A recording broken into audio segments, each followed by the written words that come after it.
Today we hear the contrast between the first reading and the gospel. In the gospel, we hear how Jesus gives them bread, and they eat and are satisfied. Verses in the book of Numbers, we hear about how God has been giving them this manna, and they're sick of it. This bread from heaven, God is feeding them directly, and they are sick and tired of it. Oh, would that we had meat for food.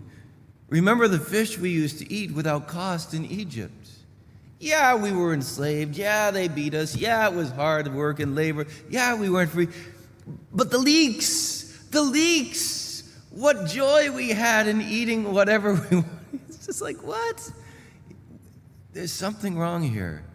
And they're so grumbling and upset at the Lord.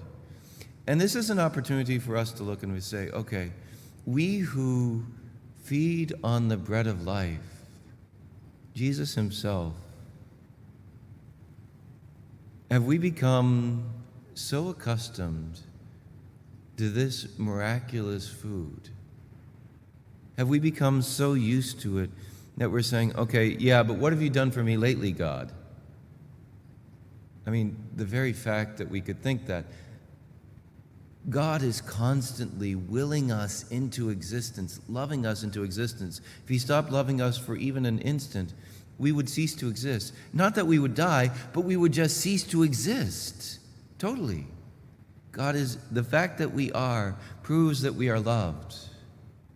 And God is loving us here and now. And we're sick and tired sometimes from our over-accustomedness to the things of God. And so he invites us. He invites us to stir up a hunger again for the Lord, for the Eucharist. It's very easy when we are going after distractions, no longer to have a taste for the Lord. When we fill ourselves with so many other things, we no longer have that taste for the Lord.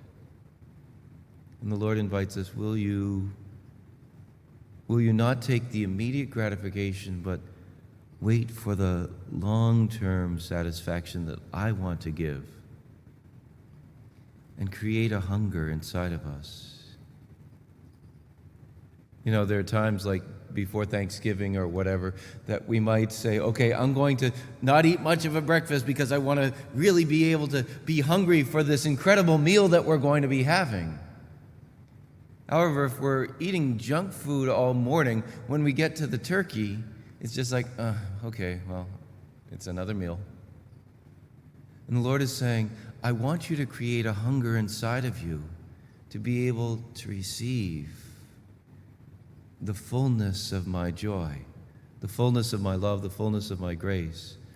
I think for me, this means spending time in adoration, saying, okay, Lord, I want to hunger for you, I want to long for you, and asking the Lord to stir up that hunger inside, so that when I come to receive our Lord in the Blessed Sacrament, he's able to fill the hunger that I've allowed to enter in.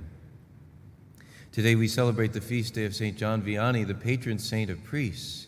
And here is a man who gave his life so freely to confession. Spent like 12 to 16 hours a day or something like that in the confessional, as well as to teaching people about the Eucharist, giving them the bread of life.